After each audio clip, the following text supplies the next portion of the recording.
Human athlete, how are you? What are we? I guess I could say that like every week, but I mean that's the time we're living in. I don't know. It's fantastic to see you. How are you? I hope that you are doing well here. I hope that you are doing well here. I hope that you are safe. You're doing well. You are approaching any of the challenges that you have in a positive and dynamic way. This is a hard time of year for a lot of us, a lot of us. And I am thinking of you and what a important part you play on this team together in the human athlete community. We have two things in common that are fantastic, right? Well, without being cynical, being human, right? And being an athlete.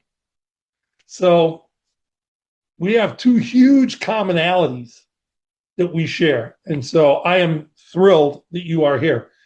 We continue, and I am blessed to have more people join our community. Welcome the human athlete. I read of a parent who recently inquired about a person bullying their daughter. And when they provided more details, it became obvious that it wasn't from another student, but a coach. And they arrived to practice to pick up their daughter at basketball practice. And the parent walked into the gym and found the head coach was screaming and demoralizing the team, that they were dumb, that they were lazy, none of them could ever pay attention. So after practice, she confronted the coach, and he immediately deflected and asked why they were in the gym during practice. For safety reasons. Really? For safety reasons? Think about that for a second. I know as an experiential coach and a transformational coach that experiential coaches with experiential practices and beliefs, they do the whole no coming in for safety reasons to cover their donkeys, or, well, the other word for donkey, that one, right? So they're not caught doing things that parents can complain about. So the parents soon discovered that they were not witnessing a bad day.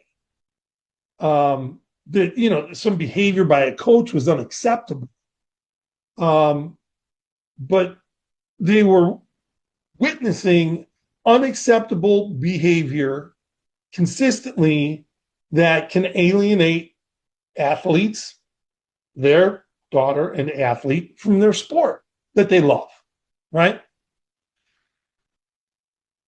Realizing that as that alienation sort of goes on in the sense of demoralizing your athletes all the time, one day they wake up and discover that, you know what, the game they loved and grew up with and loved to watch is not fun anymore. Because no kid wants to go to a practice of a sport they love and grew up with and get demoralized and called names. And to be honest, in my 14 years, like, I've seen it absolutely as a prevalent practice across all levels of sport.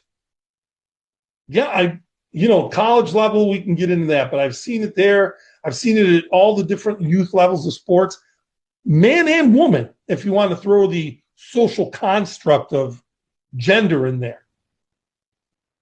But on a sincere note, right, bullying, demeaning, name-calling styles of coaching remains absolutely prevalent, in my opinion, and in the opinion of research.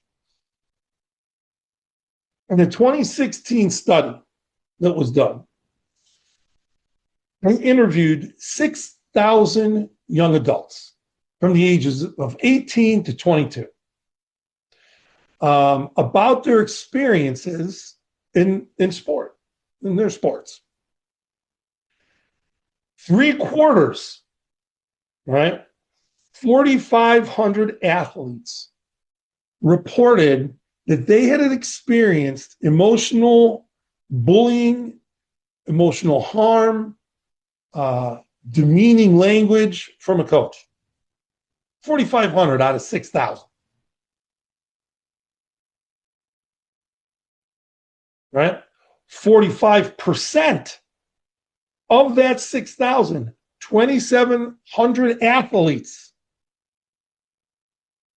admitted that they had directly experienced verbal abuse, literally verbal abuse, insults, and name calling. Explicitly, verbal abuse, insults, and name call. Think about that. Kids come out to play sports to have fun. Right? They're the gatekeepers. Adults. To be somewhat fair, right?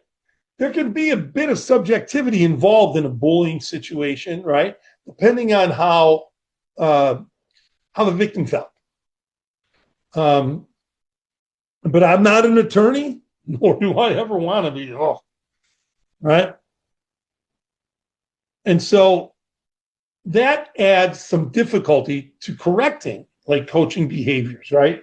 Also, we have to deal with the rationalizations, the deflections. We have to deal with the minimizations that coaches would use to lessen some negative perception of them.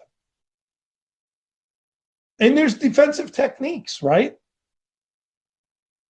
Moral justification, right? They justify it through using morals, whatever morals they have. The backhanded apology, a bully favorite, right? They insult you somewhere in the midst of an apology, minimize what they've done, right? Comparing their bullying to a more severe act. See, it's not that bad. It could be worse. I could have smacked you upside the head or something. And last but not least, escalation through bluffing.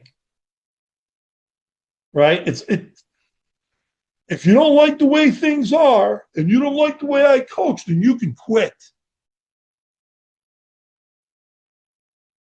You don't have to call names and insult and demean. That's not how you build athletes. It's not how you build humans. Oh, in the story of the parent at the beginning of our conversation, right? We met with the principal. You know what he said?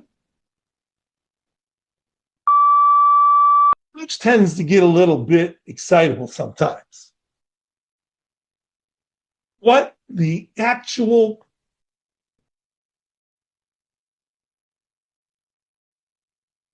your athletes are human. And they're athletes.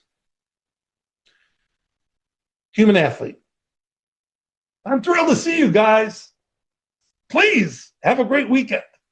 Be well. I need you here. We need you here. Thank you to the new people in the community for the follow. I'm just saying, I'm incredibly blessed. Thanks for being here. Human athlete.